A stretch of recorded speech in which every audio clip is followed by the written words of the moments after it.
Thanks, Maureen. Over Thank, to yourself. okay, thanks for the introduction. We appreciate that. So, as you've heard, I'm Maureen Katopsky, and I am from the Allevar Group. We are a mid-sized consulting firm, and I'm going to tell you more about that later, so I won't get into it right now.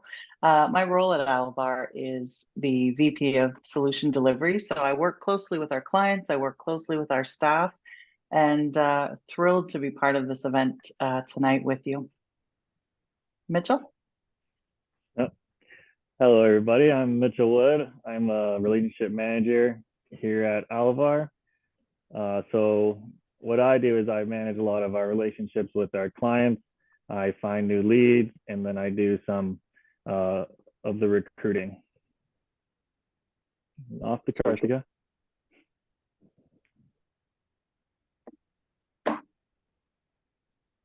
Karthika, you're on mute. Yes. Thanks, Kunal. Hi there, everyone. My name is Karthika. I am the HR director at Allevar. I basically manage all things HR strategy related to Allevar and recruitment. I run the recruitment portion as well as talent management of our current resources and organizations compliance strategy for HR as well. Perfect. Again, So thank you all. okay, Kunal, do you want me to jump into slide number 9 that we have up on the screen? Yep, please do. Okay, perfect. Oh, sorry, not number 9. I guess we'll go Number 6. 6. There we go. Perfect. Thank you.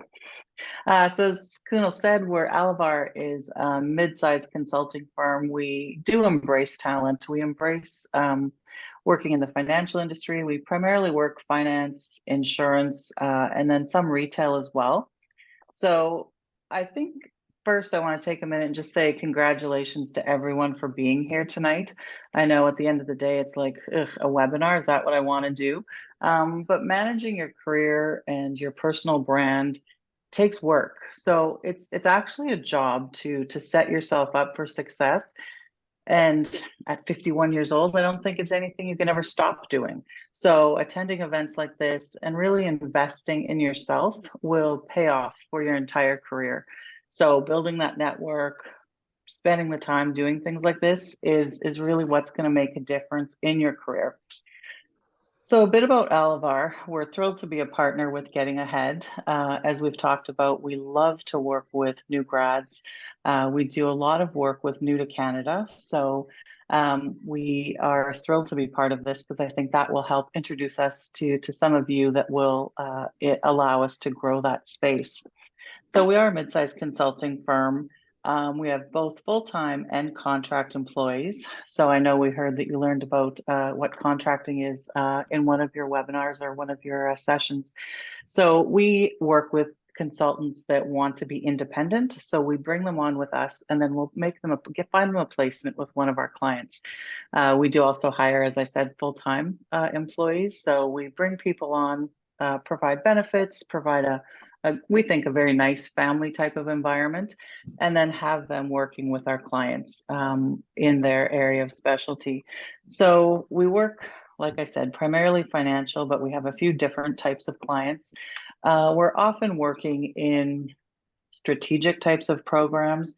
Mitchell is going to tell you a little bit about the areas we focus on. So I'll leave that up to him. But like I said, large programs within these institutions, as well as what we call or what is called contingent workforce. So if there's a team that needs one project manager, they're going to give us a call and we're going to find them the right fit for that team. So it's a few different ways that we work within those environments. We're proud to have what we like to call a bit of a unique value proposition. So a lot of consulting firms that you will meet or be introduced to don't have a lot of interaction with their client. So that's where we're a little bit different. We work directly with our clients. So we're often on site. We're talking to them about the programs that they're running, about, there's often budget constraints, especially right now, there's definitely some constraints. So we work alongside our clients to understand what do they need to accomplish, what's their budget, what's their timeline, and then we help them build the team that will realize success for them. An interesting program that I'll just touch on, and I'm sure you can talk to Karthika about this in the future, but we have a program called Flex. So sometimes our clients will say, we don't have the budget today to hire a full-time resource. However, we think we'll have budget in 6 months. Can you find me someone for now? So we go out and we will hire someone full-time with us, put them in with the client, and then when the budget comes free, they can, take on that full-time employee. So we'll transfer our staff over to the client. It's you might think for a consulting firm to do that, it's not a real money-making opportunity. But what we do is help our clients bring in the right people. So it's an interesting opportunity. So there's a few different career objectives that I think we like to offer to our staff, and really offers opportunity to them. I think that's probably all I'll go into. Mitchell's going to tell you a little bit about some of the areas we focus on, which I think will give some bigger definition to what Allevar is all about. So that's on the next slide. Yeah. It changed screens on my end. Did the slide change for everybody? Yep. Yep. Okay. Excellent. Mitchell, over to you. Thank you. Yep. So Allevar, we bring people into projects. So we bring our expertise consultants into multiple projects, primarily in the banking industry, but we have been expanding pretty rapidly this year, which is exciting for us. Some of the bases we touch would be the financial crimes, big data, PEGA, process mining. We try to bring the best people we can. We were able to do some internal training if that need be. We always bring the Allevar touch into all these projects with social people who are excited about the job and are excited to be there. So that's what we do. Thanks, Mitchell. Obviously some interesting pillars in terms of services, ranging from data and tech and process. All things that get me excited, definitely. But yeah, there's excellent diversity here. Sandra, I'll turn to you to facilitate the discussion.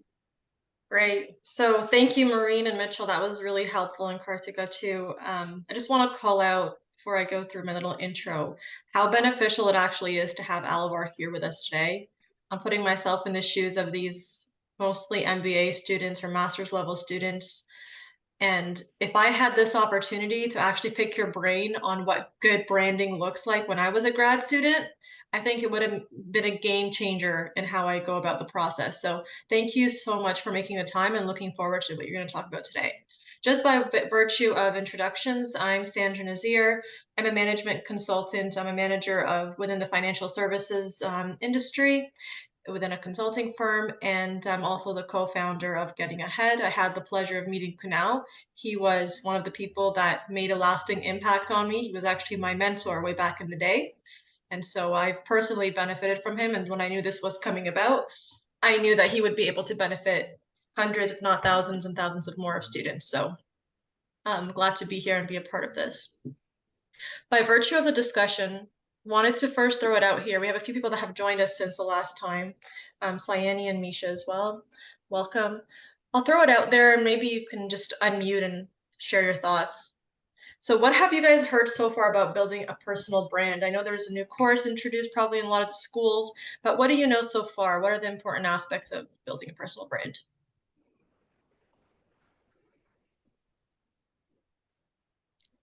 If I may say, like, the one thing that I've been hearing a lot is to like finding out your unique selling point, something that helps you stand out from others. Like, everybody has something, right, based on the experience and whatever they're good at, and then align that with the rest of your skill sets to portray to prospective employers. Like, that's what I've heard. Yeah. Okay, that's great. Thanks for sharing that, Sayani. Anyone else want to add to that?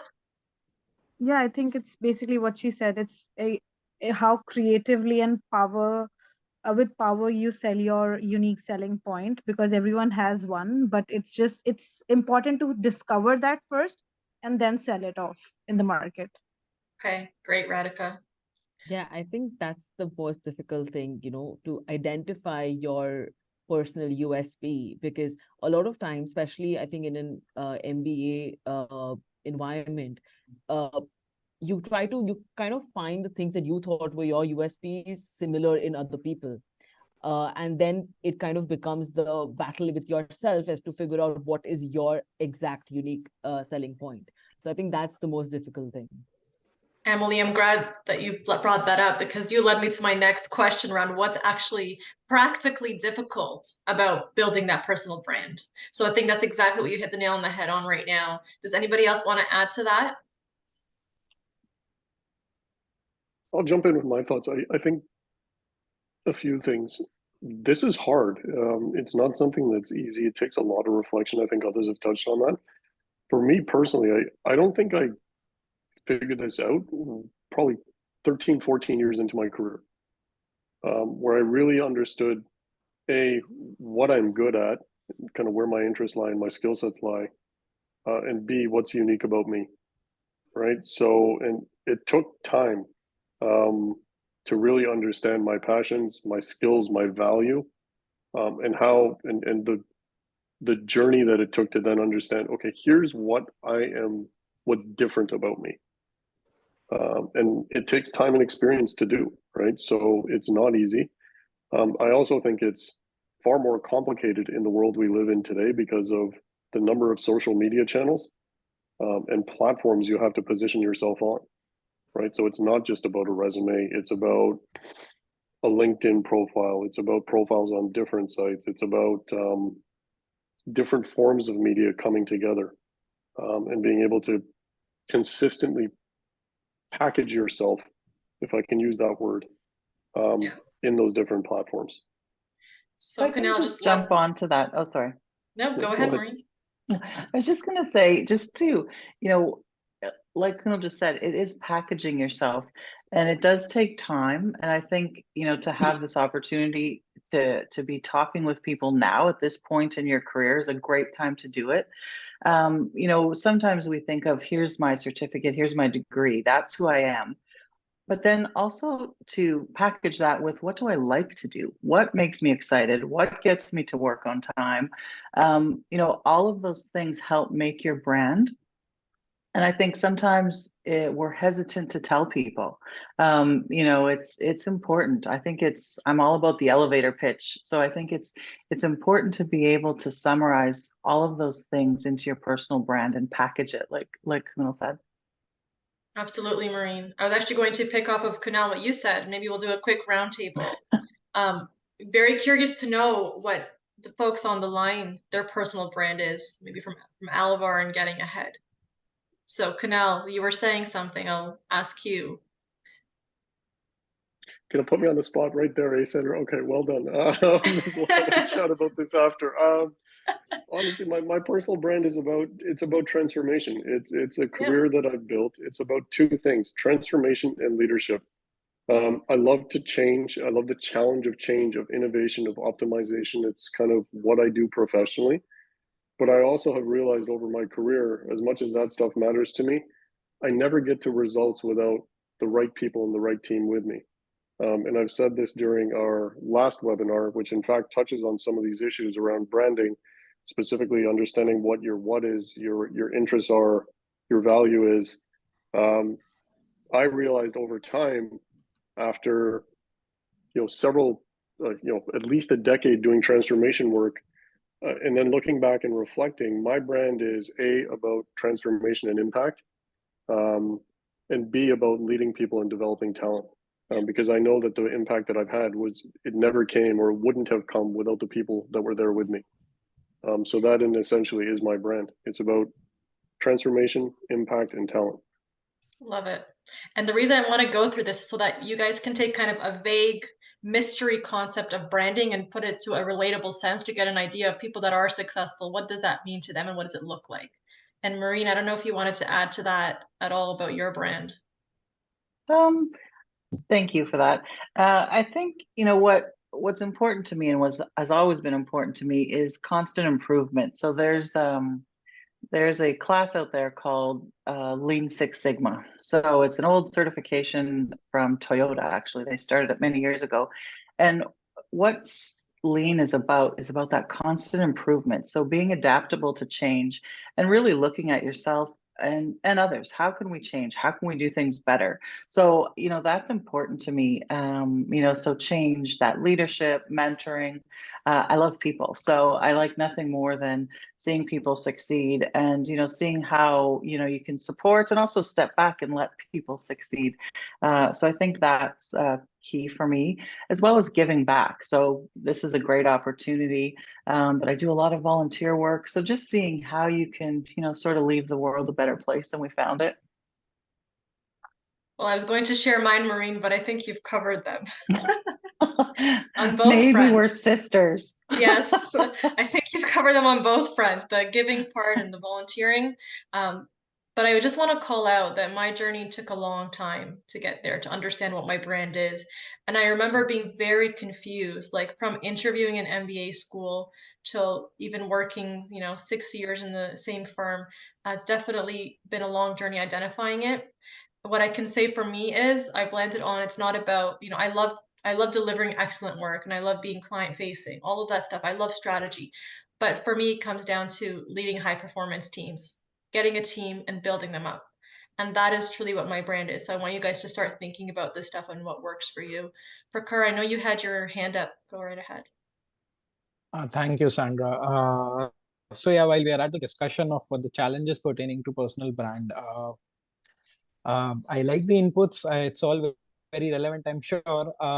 But my strongest concern is like speaking from an aspiring marketer's perspective. I have some experience for the past 5 years prior to MBA as well. For 5 years, I worked with a legal services firm, lawyer by practice, and looked at the marketing and BD side of things for them as well. But there was so much work to do only, not a lot. Now I'm working with the Getting Ahead platform as well. And now, of course, there's a couple of other things to do. What I find challenging in terms of personal branding is that sometimes some organizations will want you to have an expertise pertaining to some particular software or tools and stuff like that. Like maybe certain organization X will need you to be proficient with a certain campaign manager, or maybe a certain SEO platform or a certain creativity tool.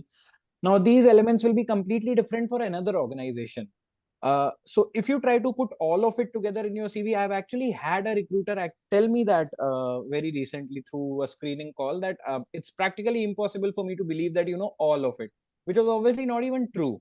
But I try to overpopulate my resume so as to cover everything that's out there, what potentially a digital marketer should know. And it's really not ideal perhaps to make your resume all clumsy and all. So how do you build the brand where you throw off that vibe that okay, these are the things that this person has a very firm grip on, and if there's something that they probably do not know or is not that violently apparent from their resume, we are confident that they can easily overcome this challenge. Something like that. I'm just not able to bridge that gap. That's a very good call out, and you're absolutely right. I think that's something that almost everyone struggles with. We'll be talking about some practical tips on how to resolve that later on, Prakhar.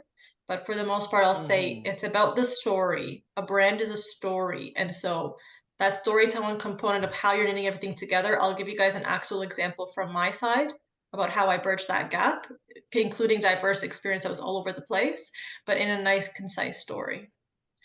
Emily, you had your hand up. Yeah, thank you, Sandra. So I think the one thing that I did resonate even with what Prakhar said and what Kunal said in the beginning, and even Sandra, you mentioned that it's taken your time to sort of, build your, like, identify what your brand is. I myself have been a consultant prior to Shulek for 5 years.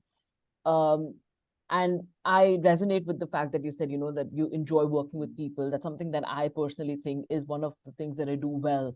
I love, putting myself into strategic situations where I'm trying to figure out a strategic outcome for a client. I love working in high performing teams. That's where I feel comfortable at. But the problem is that I don't know if that's a brand, firstly, and how do I sell it properly when I'm actually going for an interview? It becomes very difficult for basically the last mile, I would say, is where it really becomes difficult. Okay.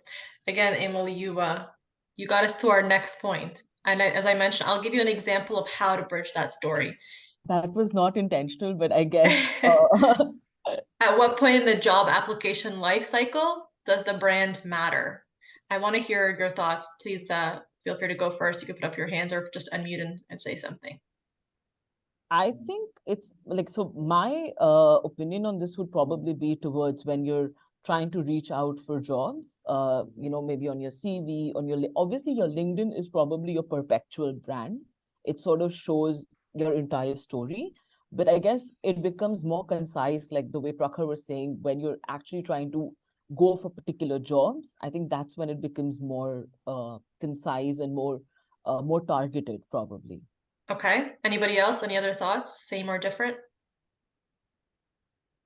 Yeah, I think pretty much same. I think it's the resume which like kind of shouts out for you at the first, and then your first interaction makes it more makes it more constructive as to how you're representing yourself. Okay. So let's go over to the next slide and I'll show you guys where it actually starts. It starts in the job search itself. So last month we had an amazing workshop that we had good turnout for, which was about finding purpose in your career search journey. And this is exactly where that brand kicks it off. You need to first look at your values, your purpose. What are your drivers, like Maureen and Kunal were saying earlier? All of this together is actually lays the foundation of your brand. That is the actual nail in the coffin, and then everything else basically propels it forward and should be knitted together in that. So before we get into the other layers, there's basically 4 layers. The job search journey itself, which we talked about last time, and I encourage you guys to actually go and watch it. We've posted it on YouTube, and we'll email out all of the attendees here that link so you guys can watch it if you missed it. We had some really important nuggets there that you can levy off of. The second component is the actual resume. The third component is the application, which a lot of people miss out on, and we'll talk about that in a little bit more detail. And then lastly, it's the interview. Before we get into each of these in a little bit more detail, I wanted to give you my example of what my story is. So I'm putting myself back into your shoes. My background was in digital advertising for a while across different industries, switched over to consulting, and it being an internal consultant at an engineering consulting firm doing mining, completely different. And then was switching into the financial services sector in consulting afterwards. What on earth can I knit all of this together with? There was nothing to do with it. For me, my story, and I want you guys to take note of this as you build your own, was I'm actually a painter. I draw. Maureen, that's why I noticed the painting behind you. I'm a very creative person, but I'm also good with numbers and love solving problems. And for me, strategy consulting and all of the work I've done in the past was the perfect marriage of bringing together my creativity with my analytics. And that is my story, right? So everything, all of the scattered experience, it had a lot of commonalities in it. They were all some sort of creative problem solving that involved some analytics behind it as well. So I want you guys to think through that. But that would be whenever somebody would ask me in an interview, tell me about yourself. That is how I would start. I wouldn't start about my education. I wouldn't start about my past experience. I would start with that and then feed that through my experience. So what we're going to talk about next, the job search, I'll direct you guys to the YouTube channel just for the purpose of time because we covered all of that off last time. But I'm going to turn it over to Allevar, who's going to talk about the CV. And so the good CV should demonstrate where you have been, where you are, and where you want to go in a visually appealing manner that knits together all of your personal brand. So over to you, Allevar. Karthika, I'd love to hear from you as well as I turn over the slides. You being kind of the senior most HR person here. Where in the journey does the brand matter? Is it right up front for you? What catches your attention? I'm sure you look at hundreds, if not thousands, of resumes on a regular basis. What catches your attention, and how do people uniquely brand and identify themselves in a way that resonates with you? So Kunal, some of the ways I'm going to answer that question is through the slide right here. But just to answer you directly, it's you're absolutely right. We do look at a lot of resumes, and some of them jump out at us, and some of the yeah, some of the branding actually happens right at the beginning. For me, it's the resume, and then also going over to the LinkedIn profile to see the person's interests, what they do, and some additional cross references that we do from there. So it is a combination of both the resume as well as their profiles on various platforms, like Sandra alluded to on the last slide. So yeah, so if we can go on to some of the resume tips here, and if you have any questions right after, I'll be happy to answer those for you. So the first thing we want to talk about today is very, very simple. It is that we are looking for a easy to read, no fuss, no mess kind of resume. So not a lot of fonts. I know a lot of people like to make it look like it's super, like standing out, have tons of colors. What I can tell you is a lot of big companies, they tend to use AI software to go through, screen their resumes. And a lot of the time when you're putting a lot of graphics, a lot of colors and different type of fonts, they don't usually come across very well when we receive them. So I would really urge you to keep it simple, and then keep it as concise as possible in terms of the different type of colors and the layouts that you're using. So that would be my first sort of tip for you. My second would be to tailor your resume to the actual job you're applying for. This is something that a lot of a lot of graduates tend to miss, which is they're trying to get in as many applications as possible, send out as many resumes as possible. While that's great that you're trying to do this, it's very important that when the recruiter, like myself, is looking at your resume, that we are able to see how your experiences, educational background, professional qualifications, certifications apply to the job that I'm looking to hire you for. So if you're sending out the same resume to various positions, your adaptability to that position might not come through. I'm not saying that your experience is going to change in any way or your education is going to change in any way, but trying to highlight the job you're applying to. If this is a project manager role, let's try to bring out the times where you've used your your program coordinator responsibilities or project management responsibilities in your previous positions, as opposed to maybe talking about something else that can be highlighted. So I do urge you to have many formats of resumes, many versions of resumes, depending on the type of role you're applying to. So it's a little bit more customized to match the job descriptions that you are applying for. Third, as I already sort of alluded to this on my first point, which is keep it concise. We really like to look at resumes that are very concise. And I know it's hard, like Prakar, you actually alluded to so many things you want to add on a resume, all the different applications, softwares, and so forth you use. While that's great, but it's also visual overload for somebody like myself when I'm looking at it. So you want to really pick at the ones that are really important, that are used frequently, that you think will grab the attention of the recruiter. So that's very important. And then also, I personally don't like to look at resumes that are super long. I would urge you to keep your resume to no more than 3 pages, 2 pages ideal, but if you absolutely have to, go into the third page, because we are looking at hundreds of resumes. So if you try to make your resume 10 pages long, the chance that we're going to read through your resume for 10 pages is very slim.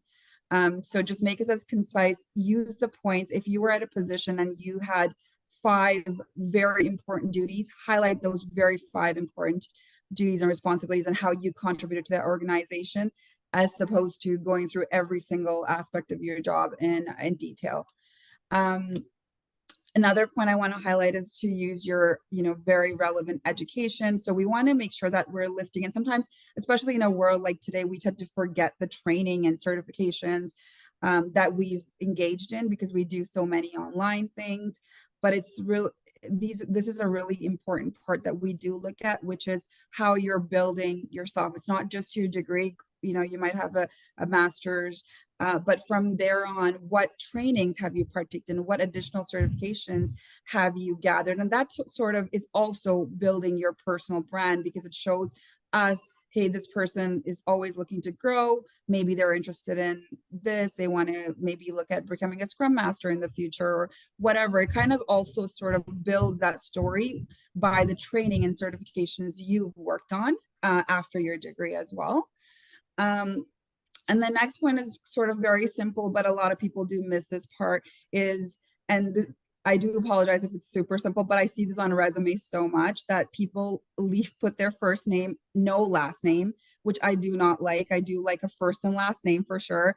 You can put an like a shorter first name, but please put your full last name.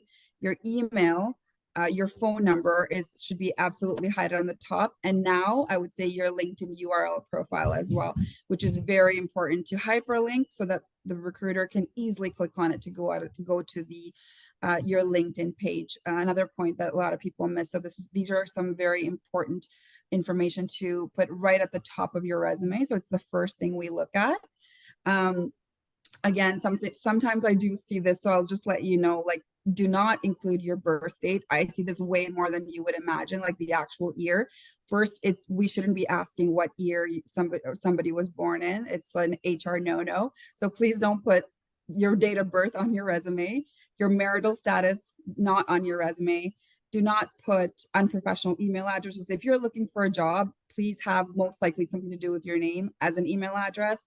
We don't want to be seeing partygirl@gmail.com or anything like that. So make sure it's very professional. And then obviously I've stated LinkedIn URL. Sorry, my bad. No photos, unless it kind of depends. You know, we're so used to seeing, say, a realtor or something like that, depending on a sales position, have a photo. But if it's for a general professional position, I would urge you to leave your photos out of your resume. I would suggest you do not include a whole ton of hobbies and interests unless in some way they do build your personal brand or relate to the story you're trying to tell the recruiter. And then definitely do not include salary expectations on your resume as well. It's not a good idea to upfront tell somebody like myself what salary you're looking for, although salary is a huge part of if you want to accept the job, but it should come much later in the hiring process and not upfront. You want to make the recruiter feel like you're passionate about the job you're applying for, and a salary is an afterthought. It might not be, but that's how you want to come across, that your intention is to find the right fit for both parties, and that salary comes out. It's a discussion that we have after close to being selected around that area. And then this is very simple. I would think my last point here is kind of common sense, but I find a lot of grammatical, a lot of spelling mistakes on your resume. So please make sure, you double, triple check your resume, have a friend proofread your resume. If you can afford it, have a professional, like a writer, read your resume. However it is, when you're presenting your resume is yourself. That's how you stand out on my computer screen. So when I'm looking at Amoli, for example, with her beautiful smile, what I'm seeing is Amoli's resume first, and then it's on to meeting Amoli. So make sure your resume is shining and it's spotless, and there's absolutely no mistakes that we can catch on it. A couple of things stick out for me on this, and I think these were very, very helpful tips. One, Prakar, you talked earlier about the challenge in terms of how do you identify all these platforms and skills that employers are looking for. I think it ties into bullet number 2, right? You really need to tailor your resume to the job. If they specifically called out specific software applications or platforms or skills, you need to ensure that your resume targets those. So, the generalist sort of blanket resume has to be tailored. I think that's critically important. And just really doing the diligence here to make sure you are really targeting yourself to that position, to that role. One of the things we talked about in our last webinar that I think is important here and ties into that topic as well is demonstrating your passion, right?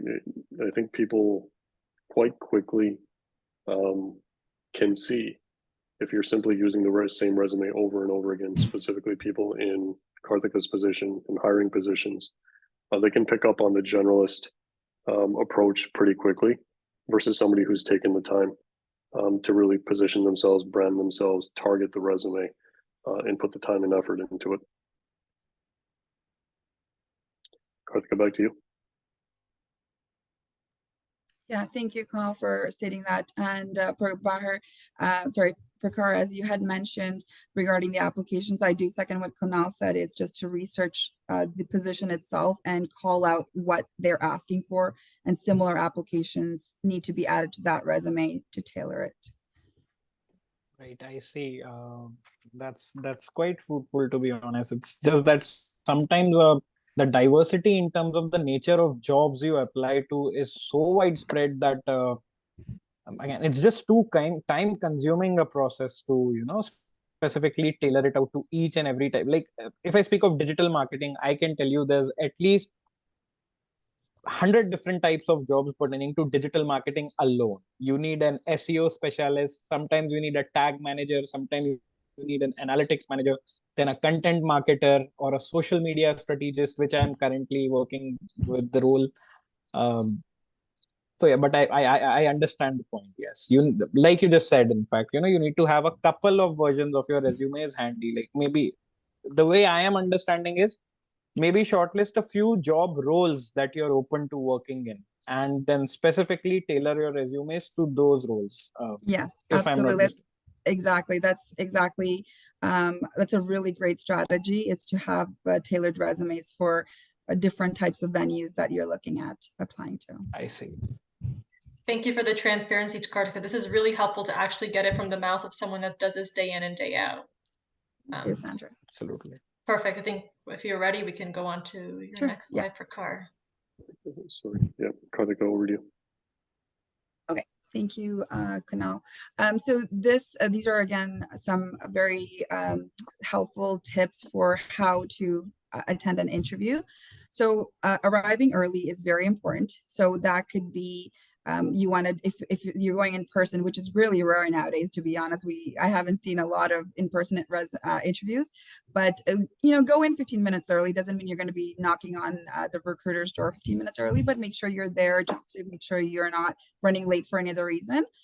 Running late does show a lack of lack of interest on your part all the time. And then for an scheduled interview online, I would suggest, maybe logging in a couple minutes early to make sure your mic is working, your video is working.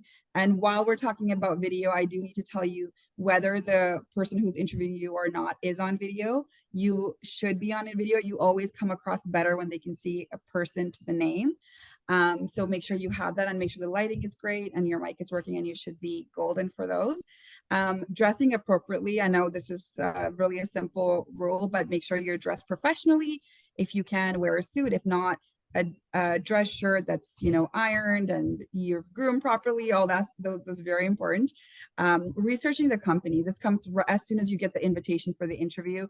Make sure you do as much as research as possible regarding what the company stands for, what their mission is, what their values are, and what their culture is like.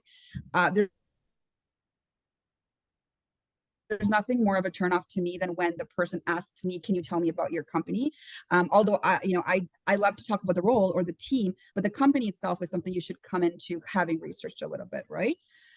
Review the job description. You should, again, the recruiter will tell you a lot about what the job entails, but you should come in with familiarizing yourself with the job description as much as possible. So reading it a couple times to know what the job entails.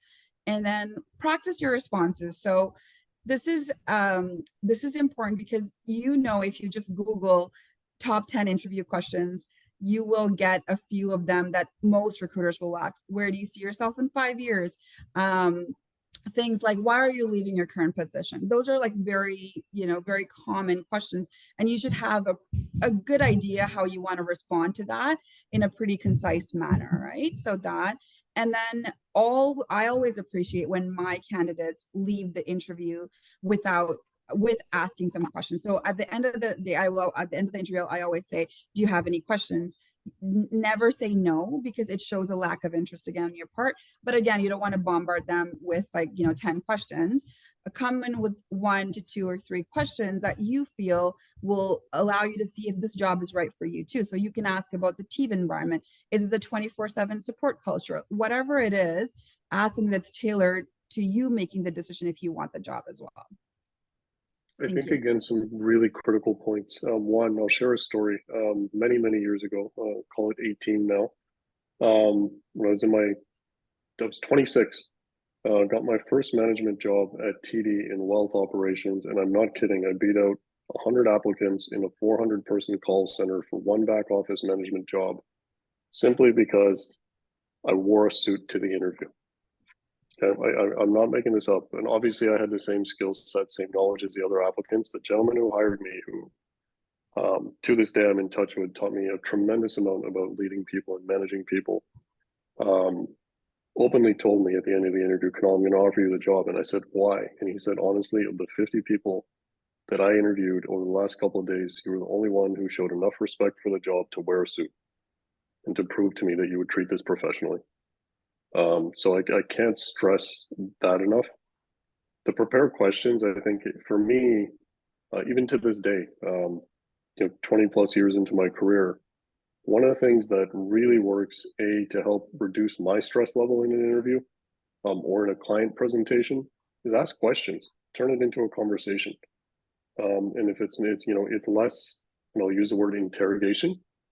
It's a two-way conversation. That's an assessment of fit on both ends. And we touched on this in the previous webinar as well.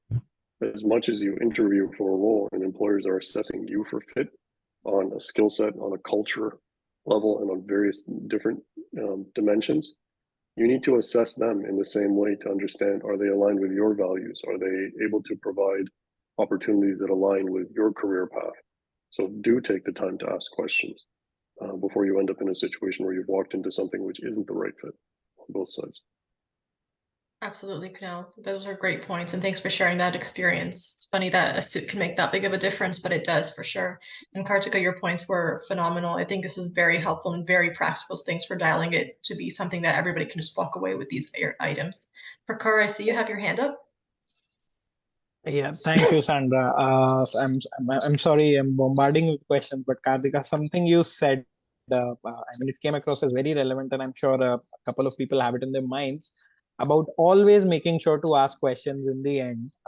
Of course, invariably that happens with every interview, every screening call you have. You're always asked at the end that, do you have any questions for me? So I tell you what happens from an interviewee's perspective.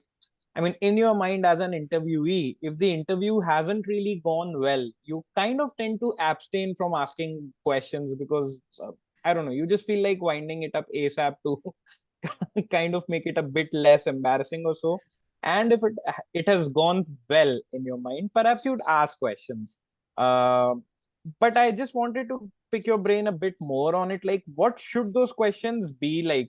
Should they specifically be targeted towards the interviewer or towards the person you're speaking with, maybe asking them about their experience, or should they be more directed towards the organization?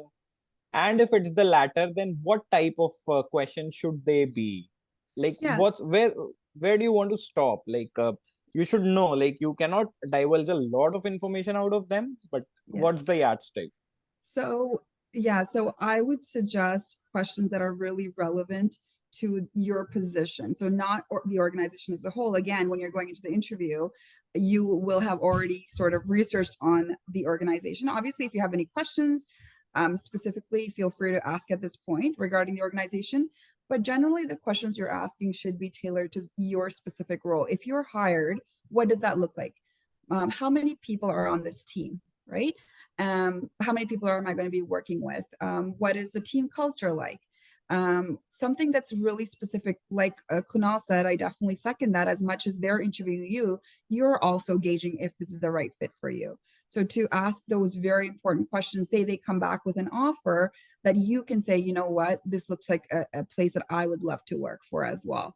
So I think it should be absolutely tailored to your specific role and your position. Perfect. And just in the interest of time, we'll keep going to the next one so we can leave a few minutes for everyone to ask their questions. The one thing we haven't covered up until this point, Kartika did an excellent job in covering off the resume side and the interview side, is the application itself. And what does that mean? There's a few things I think, Kartika, you mentioned already beforehand, making sure your LinkedIn profile is set up and it's super strong and matches that brand.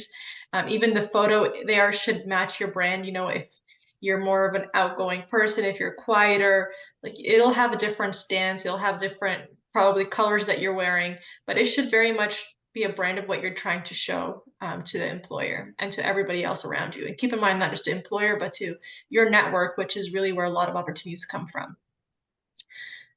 You really need to think through the application itself. A lot of employers don't just require you to submit a resume and a cover letter potentially, but also to fill out some skills and capabilities online in the application.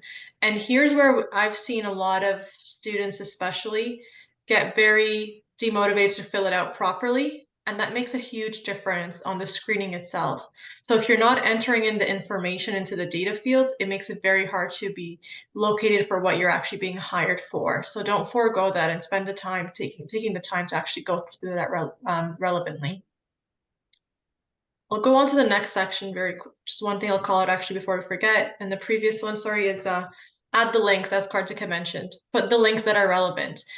In today's day and age, is it just LinkedIn? Do you have a portfolio that you've built out in the past for if you're applying for marketing jobs? Show us that work. We want to see it. We shouldn't be the first. It could be a great talking point. Shouldn't be the first time we're hearing or seeing something about you in the interview itself. Showcase yourself ahead of time. Selfishly, I'm going to jump in with a couple of comments. Two things, the professional setting and social media. So Karthika and I are actually spending time on Monday together going through some of the profiles on getting ahead to educate her. So I encourage all of you to update your profile. For those who haven't registered, please do. With the links, it's actually something intentional. When we started developing the site, we heard from employers that we spoke to that they wanted to know more about you. And if we could provide access for you to include a link to your LinkedIn page or to a GitHub page or to a personal portfolio or website, they would love to be able to click on a candidate, click on their external links, learn more about them. So we've given you access to do that as well. Take advantage of it, guys. Absolutely. Great call out. So you guys all know by Monday morning, you should have your profiles all set up. Great. On to the next point here very quickly. As we're kind of ending this off, we want to leave the same way we left the last conversation. You have to be resilient in this job search journey.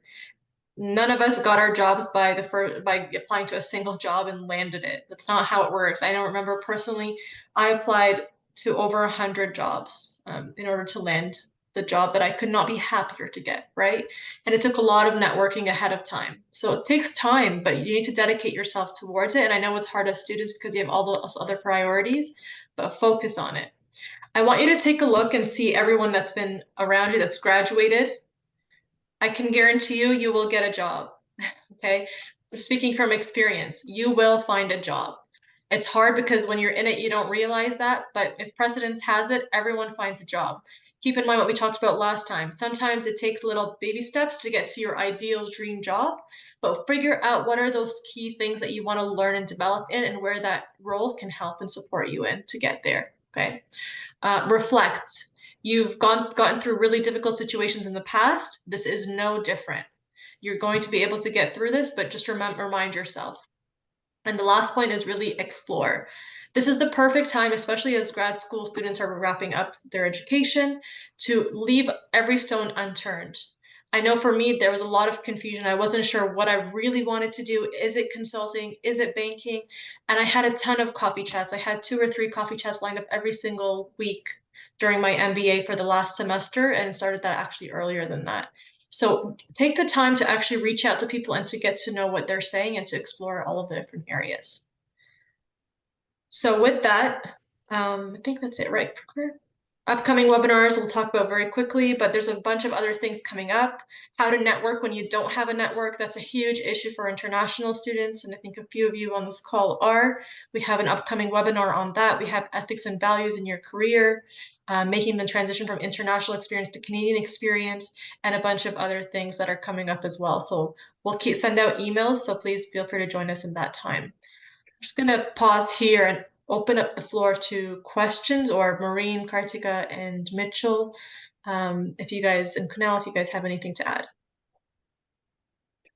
Covered a lot of it for me. Again, I think the Allevar team, not closing this out, I think I'm going to open it up to questions from the students to the team at Allevar, whether that's regarding Allevar itself as an organization, as an employer, or anything that was covered here today. Do want to say, though, thank you again to Maureen, to Kartika, and to Mitchell before I forget and miss the opportunity to do that.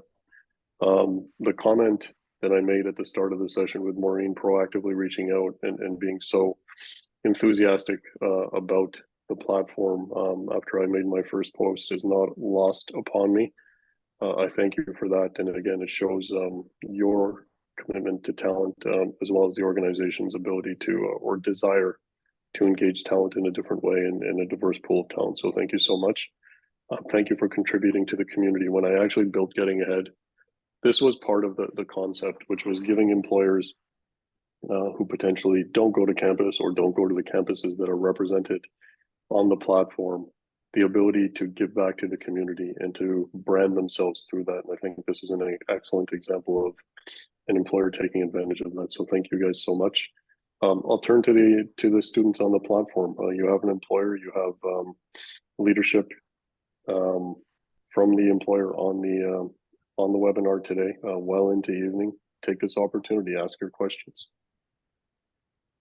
See, Prakar, your hand is up. All right. One of the things you spoke, Sandra, and I'm sure I speak on behalf of a lot of people when I ask this. You spoke about perhaps, incorporating some of your work as a part of your application. Like, let's say if you're looking out a job where you need to be creative, or like I'm speaking from a marketer's perspective. So how do you do that? Like, do you incorporate it in your resume or wherever? Where in your application do you do that? Do you generate a link? And if yes, how do you put that all together?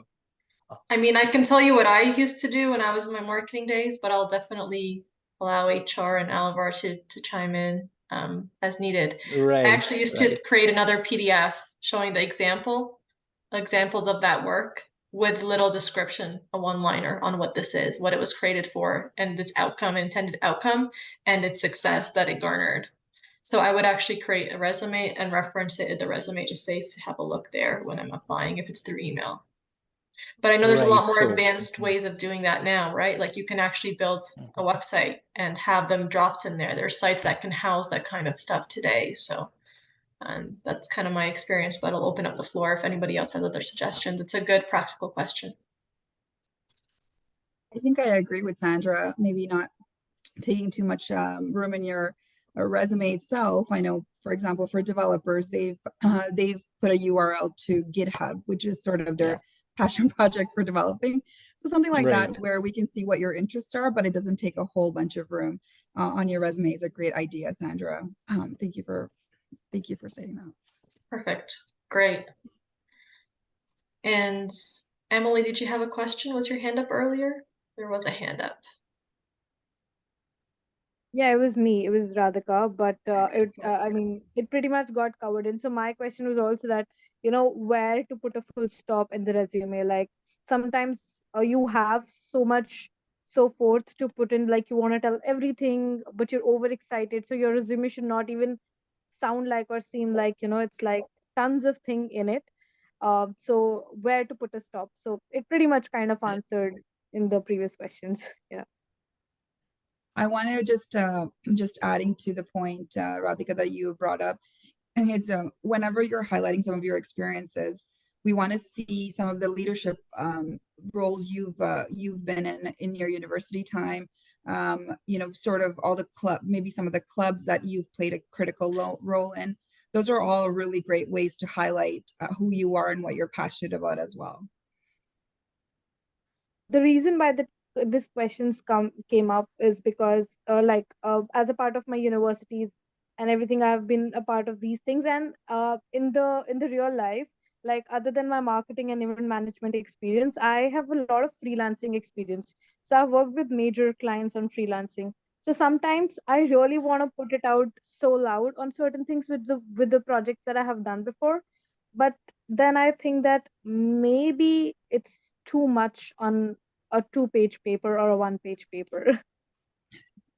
I think it's a balance, Radhika. I think a resume should be a balance of, we don't want to just see a full page of all your educational certifications, or a full 2.5 or 3 pages of just your experiences. I think it's a balance, to highlight and showcase who you are as a person. So if this is part of an important part of your identity, I think it's important to make room on your resume to highlight that. That's a good call out. I just also want to say that, I mean, all of us are working professionals here on the call. My resume is 2 pages, and I'm a consultant that's worked on 15 plus projects, right? I just want to give you an extent of it. Not everything should be there. It goes back to what is the story you're trying to knit together, right? So you have to be very selective. Every line that's on your resume should have a reason. It should show or contribute to that story that you're building out. I love that. And that sort of touches my point on, when I had stated, maybe not add every single hobby or interest that you have, because Right. but you might want to add a couple that are really important to you. Maybe you volunteer at an organization that you're really passionate about, that you want to put on your resume, that has a lot to do with your identity. So yeah, it's a balance, like you mentioned, Sandra. Absolutely. I see a message from Bavneet. Thanks a lot for the presentation, really helpful. I just wanted to know from your opinion how useful it would be to have a profile website, not for a portfolio, but like a better creative way to represent your resume. So recruiters actually appreciate it. So instead of submitting an actual resume, they build a site to show that. So there's a simple answer to this one, is that, again, with AI technology, sometimes those don't come across so well. They won't make it through their screening platforms. I still think the old-fashioned way is the best way to go, which is your CV, your resume. Are the really great way. Another great thing that we have now, when we're applying, is our LinkedIn profile. So your LinkedIn profile is basically like a website where you can showcase yourself. That's not as rigid as a resume. You can put a picture that really represents you, so we can see what how what you look like. Maybe you can talk about some of your interests there. So it is definitely exactly like you building a website. Just make sure your LinkedIn profile is basically in really great condition when you're applying with your CV somewhere. 2 questions that come out of that, Kartika. One is, what's the relevance of cover letters? Are you actively reading through them? And the second one I'll ask afterwards. Okay. So for our company, the way that we work, I personally don't read cover letters very thoroughly. I go right to the resume, but that's not to understate the importance of them. There are some roles that cover letters are very important for, especially, for example, Sandra, you'd mentioned you worked on 15 projects, consultant projects in the past. If you want to sort of highlight those in a less stringent manner, you don't want to do bulletproofs for them. That might be a great place where you can have a cover letter. So I think I would say it depends on the position. I do see some relevance for them, but not for all positions. Great point. And then my latter tag along was a question that I'm sure every single person here is wondering. Talked a lot about the AI, the bots that screen you. I know a lot of the students we've talked to in the past have had really not so great luck with applications. So do you have any suggestions around how students can actually become or show up more often in these screening AI bots that would help them improve their chances of success? Yeah, absolutely. Again, there's no right answer here because AI is most likely smarter than us, so we can't outsmart them. But having said that, I could tell you again, it is just tailoring your resume to the job description, because a lot of the times those recruiters who are putting in those tags that AI is picking up is based on the job description. So really taking a in-depth look at the job descriptions, looking at the technology they're calling for, make sure your resume, if you have it, highlight those technologies, those platforms, those applications, because that's exactly what they'll be putting on their end to filter your resumes as well. Amazing. Very helpful. Radhika, I think you had your, oh, Maureen, go ahead. Oh, I'm going to change the topic a bit. So let Radhika ask her question. Sure. Yeah, I think that's this great. session has mostly been a thing where you want to ask something and it comes out. So Sandra covered it again for me, asking that we have been hearing a lot about that the AI tools are being used in bigger organization for scanning the resumes, but never found like a perfect format or a video that actually defines that, how they do it and what should we do. But yeah, pretty much answered the question. I think this session is going that way. I'm glad we read your mind. Maureen, Yeah. over to you. Yeah. I just want to go back to one of the comments Prakar made earlier about, if you've sat through an hour-long interview and you're just not having a good feeling in your gut, one of the suggestions I would make is to own that. If you're feeling that you bombed on, too many questions, or if you're not getting a good vibe, many years ago, I had a bad interview with a guy that was applying for a director job with me, and it was a bad interview.